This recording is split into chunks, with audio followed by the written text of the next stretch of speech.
खबर रायपुर से। बांग्लादेश में जिस तरीके से हिंदुओं का नरसंहार हो रहा है उसको लेकर पूरी दुनिया में गुस्सा है, उबाल है। इस बीच बागेश्वर धाम के पंडित धीरेन्द्र कृष्ण शास्त्री और जगत गुरु स्वामी रामभद्राचार्य भी भड़क उठे। क्या कुछ कहा उन्होंने, सुनिए।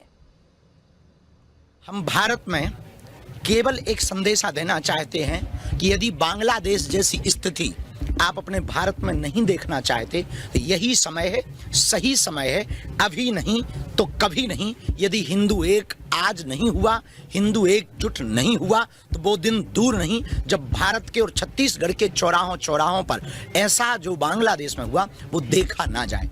कांकेर की स्थिति पर भी हम कहना चाहेंगे, जो हुआ अच्छा नहीं हुआ, पर हिंदुओं ने एकता दिखाई, उसके लिए समस्त हिंदुओं को साधुवाद, धन्यवाद। पूरे छत्तीसगढ़ में शांति हो, छत्तीसगढ़ में उन्नति हो, भारत विश्व गुरु बने। और जब तक भारत हिंदू राष्ट्र नहीं हो जाएगा हम यात्राएं करते रहेंगे। छत्तीसगढ़ की यात्रा उधार है। धर्मांतरण का मुद्दा लगातार छत्तीसगढ़ में, आपने कांकेर का जिक्र किया, कल छत्तीसगढ़ बंद भी था और धर्मांतरण को लेकर काफी दिक्कतें हो रही है। पहले बस्तर और सरगुजा संभाग में सीमित था, अब शहरी क्षेत्रों में भी धर्मांतरण। भारत में कैंसर से ज्यादा खतरनाक मतांतरण और धर्मांतरण है।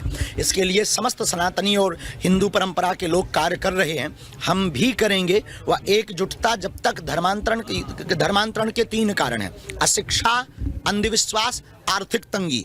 तो जो समृद्ध हिंदू हैं उन्हें तीनों सिद्धांतों से हिंदुओं को पुष्ट करना पड़ेगा। जो बहुत समृद्ध हिंदू हैं, जो निम्न हिंदू हैं, जिनकी आर्थिक तंगी है, वो धर्मांतरण के प्रति बहुत जल्दी लालच में आ जाते हैं। अशिक्षा यानी जागृति की आवश्यकता है। अंधविश्वास फैलाकर पूजा पाठ के नाम पर वो लोग मतांतरण करवाते हैं। हम पूजा पाठ के विरोधी नहीं हैं, हम पूजा पाठ के नाम पर धर्मांतरण के विरोधी हैं।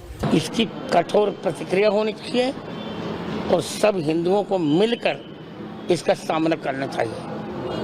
ये कब तक जारी रहेगा महाराज जी, कैसा? वो इतनी नीच कौम है, उसके लिए कुछ कहा ही नहीं जा सकता। अब प्रतिकार के अतिरिक्त कोई विकल्प हमारे यहाँ नहीं है। बांग्लादेश की मुक्ति में भारत ने अहम भूमिका निभाई थी, लेकिन अब जिस तरीके से हो रहा है, क्या वो भूल चुके हैं भारत का रोल? वो तो सब कुछ भूल जाते हैं और हमको अब शांत होकर नहीं बैठना चाहिए। सभी हिंदुओं को इकट्ठा होकर इस अत्याचार का बर्बरतापूर्वक बदला लेना चाहिए। देश की सरकार से क्या उम्मीद है इस विषय में? अब देश की सरकार से तो मुझे आशा है कि कुछ करेगी। पश्चिम बंगाल में भी हुमायूं कबीर अब बाबरी मस्जिद के नाम से एक मस्जिद बना रहे हैं। वो संभव नहीं और न हम बनने देंगे। पश्चिम बंगाल में भी हिंदुओं पर बीच बीच में अत्याचार होते हैं, लेकिन वहाँ की जो मुख्यमंत्री हैं वो उसको गंभीरता से नहीं लेती, क्योंकि वो नाम के हिंदू हैं। नाम ममता है और है वो निर्ममता। महाराज जी, इंद्रेश जी ने हाल ही में कहा है कि आज के जो यादव हैं वो भगवान कृष्ण के वंशी नहीं है। क्या सच्चाई है, क्या कहें? मैं इंद्रेश की बात पर कोई टिप्पणी नहीं करूंगा,